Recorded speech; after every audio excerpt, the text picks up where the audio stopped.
Hey guys, today I want to run you through everything I was able to read in February of this year. Disclaimer, I read a ton. I read a ton for work and I read a ton for fun. So this is not any kind of a thing of you have to read this many books or wow, look at how awesome I am. This just happened to be a pretty big month where I was able to read a lot and get through some really great books. So I'm really excited to share some of them with you. We're going to start out with The Minute Boys of Lexington. This was a book from my childhood. It's a novelization of the Battle of Lexington, and it's about some 16, 17-year-old boys that fought with the Minutemen there. They weren't old enough to officially join the Minutemen yet, but they started their own little group, the Minute Boys, and took part of the battles. And this is a old text from the early 1900s, and it is absolutely great. It has really cool illustrations. If you have boys that are early teens, mid-teens, this series is great, and they should definitely check them out. Next up, we have CloudMoney. I picked this one up from the library, and I loved the explanation in this book about cash and how the cash system works and the importance of the cash system. I've read a lot of books on crypto, on big financial ideas, and I haven't really read anything yet that brings in the same kind of understanding of the cash system and the importance of the cash system as he does in this book. It was really well done. I don't fully agree with all the conclusions that he has on the crypto side of things, but I did find it really interesting. And if you're looking for a good book to kind of get you started on this whole topic, this is a really good option. I definitely recommend this one. Next up, I was able to finish Democracy in America. I was really terrified. I made a video back when I started this book about putting off starting it for so many years. I've had this book for like 6 or 7 years and was just nervous about reading it. I did a combination audiobook and physical book, and overall just loved this book. I wouldn't go so far as to say that everybody should read it, but everybody should read a summation of the best quotes from it, is what I would say. One of my favorite things that he said was in a chapter talking about women, and he said if he had to point to the sole factor as to why America had gained the prominence that it had, it was from the strength and the character and the quality of the women. If you're interested in it, definitely check it out. If you're just kind of want to know what it says, find somewhere that has some book notes. Next up, we read Project Hail Mary by Andy Weir. This is a book that all of my friends have been telling me to read for like a year and a half now. I didn't know how long it's been since this book came out. Finally was like, all right, I'll do it. I started it and was just like, why haven't you guys told me to read this book? It's so good. But yeah, I loved The Martian, and this book just blew me away. Andy is, he's so good. He's so good. If you haven't read either of these, I highly recommend both of them. I have not read his other book. There was one that came out in between that I kind of just missed completely, but Project Hail Mary, man, oh my gosh, this book is so good. I would recommend it to anybody, and I can almost guarantee you will like it. Next, we have one of my favorite lookbooks of all time. This was a Valentine's Day gift from my wife, and it's called A Man and His Watch. And this book, one, is just beautifully packaged and put together, and it's just wonderfully gorgeous pictures of watches with some really cool stories behind them. This is Sir Edmund Hillary's Rolex that he wore when he summited Everest. And this is, sorry about the glare, that's the exact time that he reached the summit of Everest. This book was so interesting. I absolutely adore it. It's just full of great stories. And the thing that I love is that all the watches in here are not necessarily the fanciest, most pricey watches you would ever find. One of my favorite stories is literally about a Timex, like a $30 Timex. And it's just this great story behind it. And so I loved how non-judgmental he was, where it's really the point of the book is the man and his watch, not the watch and its man. If you're into watches, this book I feel like is just a must-have because it's gorgeous. Next, American Legend, The Real-Life Adventures of David Crockett. I recently watched Davy Crockett, King of the Wild Frontier with my kids. It was one of my favorite movies growing up. Then went next couple of days later and found this book at the library and was so excited. He uses so many quotes from Crockett's diary, and the things that Crockett had to say were just so excellent. I really just loved learning more about him. He was a fascinating character. He was a fascinating mixture of man and myth, and even his own understanding of the man, who he was, and the myth of what he had become. was just very, very interesting, very unique character. In the early 1950s, a TV series came out, and then later on when the Disney movie came out, was really the precursor to everything that we know now with Marvel and Disney and all this kind of stuff. He was the first character that just took off with toys that were licensed after him, and this incredible amount of influx of money that came because of this one character's story and the power of that being communicated in film and in television. And so just fascinating to me. Next up, I had Mice of the Herringbone and Mice of the Nine Lives. These are two very, very small books from my childhood. Again, when I think I probably read these when I was 7. Absolutely loved them. There's a couple more in the series. I just got the first 2 for my kids and was like, man, I'm going to reread these because I just adore them. They are pure, they are wholesome, they are such great adventure stories. And if you have like 6, 7, 8-year-old, these are just great little adventure stories. And speaking of kids, next one that I read was Mama Bear Apologetics. This book is by far, if you are a parent and you are new to anything apologetics wise, this book is by far the best place to start. The main premise of this book is that what worked for our parents is not going to work for us raising kids nowadays. We have to be far more prepared and far more knowledgeable to help our kids think through these things properly and build a framework of the world where they can handle hearing these opposing views and they can assimilate them and they can find out what's true, they can latch onto that, and they can let go of everything else. They call that the chew and spit method, and I have a whole video detailing this book. So if you're interested in this one, definitely check that video out. I'll link it somewhere around here. But yeah, this one, absolutely excellent. I think this is a book that every single parent should get a copy of. Next up, I had my second read through The 5 Masculine Instincts. I'm working on a full video series on this book. It is so impactful and so life-changing, I don't really know how to put it into a couple of sentences. So keep an eye out if you're interested in this. This is one of the best books I've ever read on manhood, bar none. And if I was to offer a single book recommendation to any guy, I would be very hard-pressed for it to not be this book. It is so, so good.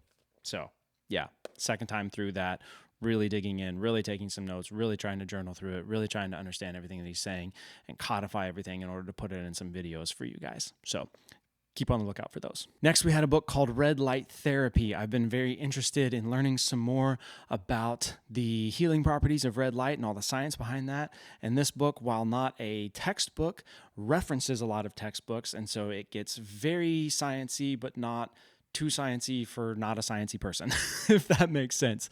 So I really enjoyed this one. One of my favorite things about it was that Ari is very detail oriented, and I really, really appreciated that. Overall, the science stuff is just fascinating to understand, and I would definitely recommend this one if you're looking for a book on that topic. Next up, we had Reader Come Home. I love this book. In this book, Marianne talks about how reading is not a default thing that's built into our brain that our brain is capable of. Whereas like oral language, if you put a kid in any normal speaking group of people, right, with any kind of normal language that we know nowadays, a child will learn how to speak that language without very much intervention, just by being around people. They'll grow into being able to speak English. But what's fascinating is that no one just grows into learning how to read. Reading is something that has to be taught. That's because reading is not something that's default in the wiring of our brains. We have to actually learn it, which means we have to build the neural pathways that allow us to do it. In moving from a literate culture to a digital culture nowadays, what we are losing is the neural pathways that developed for us to do deep reading. These are the things that require critical analysis, they require empathy, and they require reflection, right? And her point is that because these are neural pathways that are not default in our brain, and they're things that we actually have to build up, one, she's worried about kids nowadays not getting these neural pathways built up because they're not reading and they're solely immersed in a digital world. And two, she's worried about those of us who did build these neural pathways but are now no longer maintaining them because we're not doing the deep reading necessary to keep them fresh and keep them alive, right? Remember, these things are not built into your brain by default. We have to work to build these neural pathways, and then we have to work to maintain them. The things that we use for deep reading, these neural pathways, are the exact same neural pathways that we use for deep living, which equates to good living, right? None of us live well and make good decisions if we're not using critical analysis, if we're not being empathetic, if we're not being reflective, right? If we lose all three of those things, we make terrible life decisions and we just completely ruin our whole world. So this book is her call to action, not foregoing a digital world, but for understanding the dangers that come in a digital world and trying to compensate for those, and our kids, making sure we teach them to read deeply, and then also in ourselves, making sure we maintain the ability to read deeply and to think deeply. I'm going to do a whole video on this book because I could talk about this book for hours on end. If you consider yourself a reader, this book is a must-have. You should go get it today. It is one of my favorite books of all time now. If you've ever read The Shallows by Nicholas Carr, that's another one of my just top shelf books. This is basically an updated version of that, but focused solely on readers. So yeah, Reader Come Home, so good. Next up, we had The Prisoner in the Third Cell by Gene Edwards. This is a novelization of John the Baptist, and it is a look at how do you handle serving a God who doesn't meet your expectations. 81-page short story, and it is so powerful, and I bawled like a baby at the end of it. Gene Edwards, God has blessed him in a way that's just very, very, very unique from many other people that I've ever seen, in his ability to write a story and bring up questions and create inner healing through incredibly short stories looking at characters in the Bible. And so far, any of his books I would very much recommend. And last but certainly not least, we have The Myth of Artificial Intelligence. With everything that's been going on recently about ChatGPT and all these things, everything that I see on YouTube is all about AI, and oh, it's so amazing. And as someone with a massive computer background, I have just sat here being like, people just do not understand. This is not what people think it is. This is not doing what people think it's doing. Like, I understand how coding this stuff works. What people think this is not actually what it is. And so this book I picked up, Why Computers Can't Think the Way We Do. It confirmed what I already knew, but gave me the proper understanding for why I knew it to be true. When we're talking about human intelligence, we're essentially talking about three different things. We're talking about the ability to do deduction, the ability to do induction, and the ability to do abduction. Deduction is how we prove that something is true.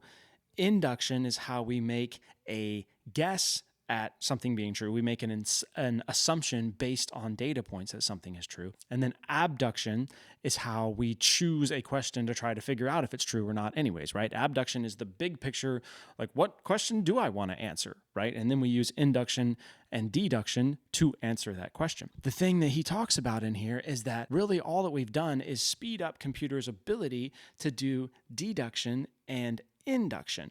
But that is not at all the same as human ability to do abduction. This is why any example of a computer being smarter than a person is always related to some sort of a game, because a game has fixed rules and a fixed area of play.